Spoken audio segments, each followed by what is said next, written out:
Welcome back, everybody. It's, of course, Federation TV, Sport Federation TV, that you have joined us here on Cape Town TV, DStv channel 263. And for those of you that are joining us for the first time, this is where we take a look at what's happening with sport in the Western Cape. Over the last 2 years, and of course before this, you will know that we've had many interviews with the folks from shooting. In studio with me now, Coreena de Beer, the president of Western Cape Shooting. Coreena, welcome back. Hello, JP. Thank you. It's nice to be back. It's not the first time for you in the studio, but it's a long time since being in the studio. Yes, we've done a couple of virtual interviews in the meantime. Yeah. But before the terrible time, I mean, you guys were in here. You've had enormous success with the black powder. I nearly said black ball, black powder championships. All going strong. Yes. Unfortunately, all the sports or all the shooting sports are really still feeling the crunch with dwindling numbers and stuff like that. But hopefully we can pick it up. We can pick up the pace and go strong from here. Were you able to, during the when the lockdown period sort of ended and the sports opened up a little bit, were you guys able to get some competitions back in play? Yes, we did provincials, and we also did a national championship the beginning of the year in Gauteng.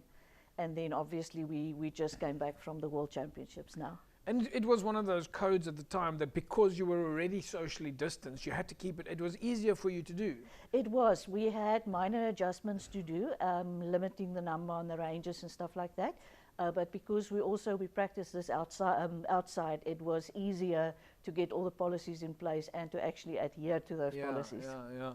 For the folks that are just watching us for the first time now, shooting is part of the SASCA structure, which is part of the SASCOC structure. There's quite a lot of codes in there. I mean, we've got to do a little bit of catch up here. You tell me about some of all the sport codes that you've got there, because you've got air rifle shooting and target shooting and pistol shooting. Yes, so obviously the one closest to my heart is the black powder shooting. Yeah. Then we also have the Bisley Association, which traditionally shoots the 308s and the hunting rifles.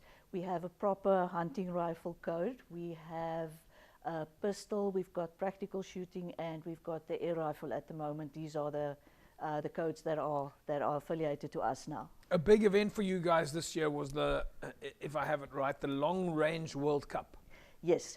So what we have with our world body is that every second year we have the long range, and the year in between we have the short range. But the organization was 50 years old last year, and it was planned to have a combined event. And then COVID prevented the event to happen, and then this year we had the combined event.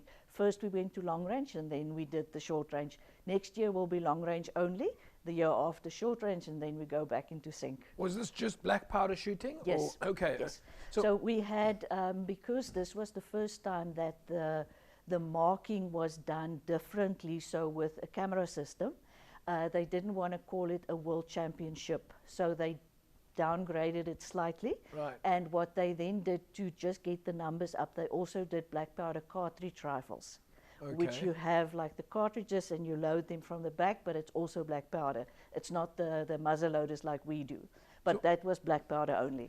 So when you talk about marking, are you talking about marking on the targets? Yes. Okay. So what we have traditionally with long range is the army style range, where you have the shooting butts, the target in a frame. Every time there's a shot fired, it gets pulled down, the shot is marked, and the value is indicated on the target. It gets pushed up, and then the next shot. So with the camera system, you literally have a camera in about 7 meters in front of the actual target, and you sit with a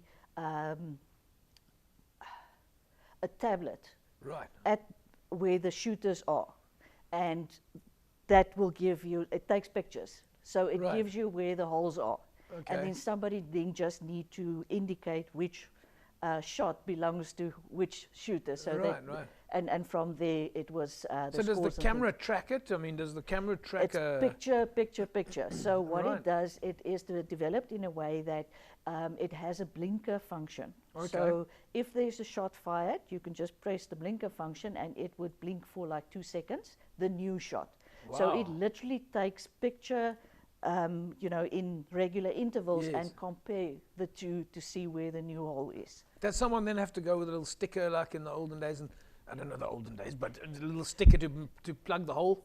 No, No. no. So at the end of each detail, so this is why we mark it on the tablet to Okay. see that nobody gets a previous shot marked. Right, right. So everybody has a different color on the tablet. So if I'm green and the person that shoots with me is blue, I know that the green ones are mine and the blue ones are this person's, and all the old shots are marked on the tablet.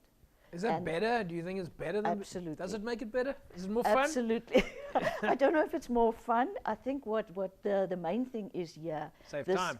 this saves time. It Yeah. opens up the possibility for countries that do not have the military type ranges Yes. to also host long range. Yeah, yeah. So you literally just need the 1,000 yards, you need the safety zone, and then you can host a world championship, which wasn't possible in the past. We are at South Africa, Bisley in England, America, and Australia. Okay. Those are the only countries that have these types of ranges, and those are the only places where we had the long range in the past. But now Hungary joined us with the new tech and the new era, and we're going there next year again to have a proper long range world championship, not a World Cup. I suppose it's also a great way to be able to share the content. You could Absolutely. plug it in and people can watch it on YouTube. Absolutely. You can have 2 or 3 people sitting behind the person scoring, also following their shots on Yeah. a cell phone or any kind of Android device. So tell me about your, you said there's 300 to 2,000 yards, so you're long range. How did it go with you guys? We were only 3 shooters that went for the long range, and then we had the manager with us. Now the teams are 4 people. Okay. So, but at that stage when we did enter, there was a 4th shooter that was supposed to come, but he had to withdraw because of finances. So we still entered our 3-man team, and I think we came 4th against the 4-man teams with about 5 or 6 marks at the end. So it actually went very well for us. South Africa was first, second, third in the mid-range aggregate, which is 300, 500, 600. So Peter was first, Peter Tritter. I was second, and then Johan was third. Long-range aggregate, which is your 900 and 1,000. Johan was first, I was second, and a German was third. And then for the aggregate, the overall aggregate, Johan won. I was second, and I think Peter came in like So you 10th got, or I mean, you something got quite like a few that. medals there. Yes, Yeah. we really, I mean, it was way beyond our expectations. So I suppose one of the things that we always ask is how does one join? How does one start? I mean, you're having a lot of sporting excellence. You sound like you're having a lot of fun doing it. And members of the public will probably be looking and thinking, well, I'd like to try my hand at this. How does one get started? So we try to be as visible as possible. So we have a Facebook page going, we have a website going, we have all different types of corporate days and often open days where we invite people to say, come, we have everything. We've got all the equipment. You shoot under our supervision. Yes. And then even if there are people that are interested to join, we guide them. We sort of provide for them for a long time because it's quite a financial thing to really start. So you don't support people who, with rifles and yes, so on? Yeah. Yes, so we have enough that we provide everything for them. We help them through the process. We make sure that they do their competencies and, the training and the getting the permits and all that, get them legal. Yeah. So to the point where they can then really make an informed decision to say, is this financially viable? Yeah. And do I really want to spend that much time and what have you? So there's a lot of people that are sort of joining us for 6 months, maybe 9 months, and they disappear again. But then we do get the ones that really stick around and really, really become one of the bigger group and actually excel at the end. Coreena, we're going to leave it at that. Easiest place then for folks to get hold of you, just type in Black Powder on Facebook? That will work. Facebook, Western Province Black Powder. Yes. Or even if they want to go on the websites, we have the the Cape Town SASCO there as well, Right. with all the contact details of all the different shooting codes.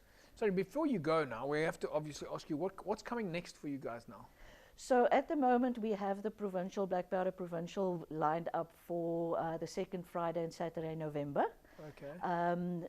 Following that will be our national championship next year in about April. And then August, end of August, beginning of September next year, we are hopefully we're off to the Long Range World Championship again.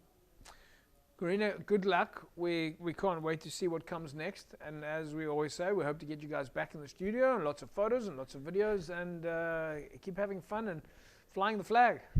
Thank you very much. It really, really is. With the Long Range, we actually sang the South African anthem 6 times. There we go, folks. Coreena de Beer, president of Western Cape Shooting, black powder shooting specifically. They have had a tremendous amount of success internationally with a lot of the Western Cape athletes, at least coming from the Western Cape. So this is great stuff. Folks, we'll take a break. When we come back, we'll carry on talking about sport in the province. Back in a sec. Don't go away.